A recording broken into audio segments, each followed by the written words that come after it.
আসসালামু আলাইকুম। আশা করি সবাই ভালো আছেন। আপনাদের সামনে নতুন একটি ভিডিও নিয়ে হাজির হয়েছি। তো আজকে দেখাবো আপনাদের বেকারি যে পাউন্ড কেকগুলো আছে সেগুলো মানে মিল্ক পাউন্ড কেক সেইটা তৈরি করে দেখাবো। আপনাদের কত টাকায় সেল করবেন, কি আসল বিষয় সবকিছুই আজকে আপনাদের সাথে শেয়ার করব। তো এই কেকটা দেখতেই পাচ্ছেন যে সুন্দর করে কীরকমভাবে ফেটে গেছে। তো সেই টিক্সটা দেখাবো আজকে কিভাবে আপনারা কেক এরকম সুন্দর করে ফেটে যাবে। তো A to Z আজকে আপনাদের সাথে আলোচনা করব। এখানে আমি 2টা ডিমের কেক বানাচ্ছি। তো এখানে 2টা ডিম নিয়ে নিয়েছি।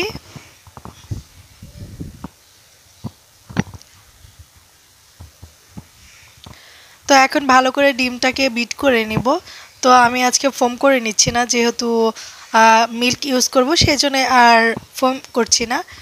ফোম করলে আবার দুধের সাথে এই কেকটা মিলে আরও বেশি সফট হয়ে যাবে। এমনিতেই এই কেকটা অনেক নরম হয়। তো তারপর আপনারা ধরতে পারবেন না, ভেঙে যাবে।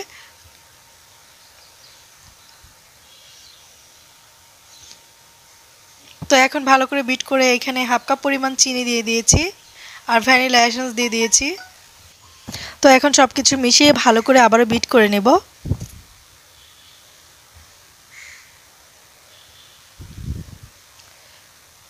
এটা মূলত আপনার সুন্দর করে বিট করার উপর নির্ভর করে। আপনারা যত সুন্দর করে ডিমটাকে ফোম করবেন বা যত সুন্দর করে বিটিং প্রসেসটা সুন্দর করবেন, তত সুন্দর সফট এবং নরম হবে কেক।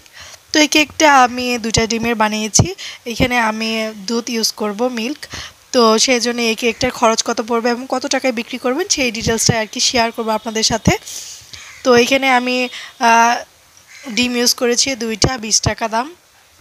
তো আর এখানে আটা ইউজ করতে হবে। তো আটা এখানে আমি হাফ কাপের একটু বেশি ইউজ করেছি। তো হাফ কাপের থেকে একটু বেশি বলতে এখানে হাফ কাপ দিয়ে 1/4 কাপে যে এরকম ছোটো একটা কাপ দিয়ে আবার নিয়েছি। এটা হচ্ছে 59 ml এর। তো এরকম একটা ছোটো দিয়ে আমি আবারও আটা ব্যবহার করেছি এতটুকু। আর এখানে 1/4 কাপ তেল ব্যবহার করেছি, বললাম আবারও 59 ml। এই ছোটো মাপটা দিয়ে আমি তেল ব্যবহার করেছি। তো এটাকে আবার ভালো করে বিট করে নেব। তাহলে এখানে হাফ কাপ পরিমাণ আটা আর একটু 1/4 কাপ পরিমাণ আটা মানে 2বার ব্যবহার করেছি, কারণ এই কেকটা একটু আটা দিয়ে শক্ত হলে কোনো সমস্যা নেই।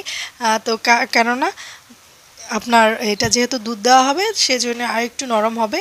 তো এটা আটা বেশি হলে কোনো সমস্যা নেই। তো তারপর এটাকে ভালো করে আমি মিশিয়ে নেব। তো যেটা বলছিলাম যে এখানে তেল আর আটা আর ডিম মিলিয়ে আপনার যদি খরচ হয়, তো 2টা ডিমে 20 টাকা খরচ হয়েছে। আটাতে আমি 15 টাকা ধরছি, তেলে আমি 15 টাকা ধরছি, 60 টাকার মতো খরচ হয়েছে। তো আর এখানে যেহেতু দুধ ইউজ করছি, তাহলে দুধের দাম মনে করেন আমি সব ক্ষেত্রে বেশি বেশি করে দামটা ধরি। 10 টাকার দুধ গিয়েছে, কারণ এইখানে খুব পরিমাণ দুধ ব্যবহার করা হয়নি। 10 টাকার দুধ বলে ভুল হবে, 5 টাকা পরিমাণে দুধ ব্যবহার করা হয়েছে। তো যেহেতু একটা প্যাকেটে 10 টাকার প্যাকেট থাকে, তো 10 টাকায় ধরেছি, 70 টাকার মতো খরচ হয়েছে। আর আনুষঙ্গিক কারেন্ট বিল সব কিছু মিলিয়ে আপনার 5 টাকা ধরবো। তো যেহেতু বেশি ধরেছি সেই জন্যই একটু দামটা আপনারা 75 টাকার মধ্যে সীমাবদ্ধ রাখবেন এইটুকু। যেহেতু এই কেকটা আপনার ওজন অনুযায়ী বিক্রি করা হবে। আমরা যেই কেকগুলো বিক্রি করি 70 থেকে 80 টাকা দামের কেকগুলো, সেইগুলোর ওজন থাকে 250 গ্রামের মতো। আর এই কেকটার ওজন কতটুকু হবে তাতেই আপনি বুঝতে পারবেন যে এই কেকটা আপনি কত টাকায় সেল করবেন। তো এই যে এরকম একটা মোল্ডে আমি কেকটা দিয়ে নিয়েছি। এখন কেকের দাম বেশি কারণ হওয়ার একটাই কারণ হচ্ছে ওই আপনার কাঁচামাল যেগুলো আমরা ব্যবহার করি সেগুলোর প্রাইসটা অনেক বেশি থাকে। সেজন্য এগুলোর দামও কেকের দাম কি আপনি ভাবছেন যে বেড়ে গেছে? না, অবশ্যই বেড়ে গেছে। আমরা সবাই কিন্তু কেকের দাম কম বেশি 5-10 টাকা করে বাড়িয়েছি। তো এই যে দেখুন কেকটা কিন্তু সুন্দর করে ফেটে গেছে। এর একমাত্র কারণ হচ্ছে আপনার প্রথমে উপরে বেক করতে হবে। মানে উপরে আপনি 5 মিনিটের জন্য বেক করবেন, আবার নিচে বেক করবেন, তারপরে আপনি 20 মিনিটের মতো নিচে বেক করে নেবেন।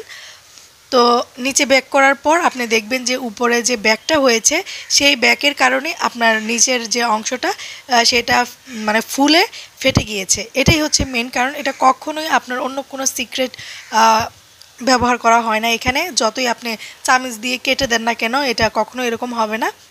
এই ফেটে যাওয়ার একটাই কারণ হচ্ছে প্রথমে তারা উপরে বেক করে নেয়, তারপরে নিচে বেক করে। উপরে বেক করে প্রায় 5 মিনিটের মতো, কালার আসার দরকার নেই আগেই, আপনি উপরে 5 মিনিটের মতো বেক করবেন, তারপরে নিচে বেক করবেন 20 মিনিটের মতো।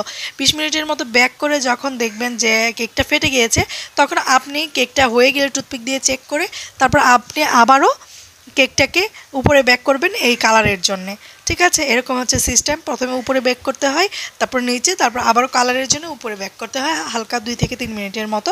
তো আমি যে এরকম একটা বড় প্যাকেট নিয়েছি, এইখানে আপনারা কেকের বিভিন্ন ডিজাইন করতে পারেন।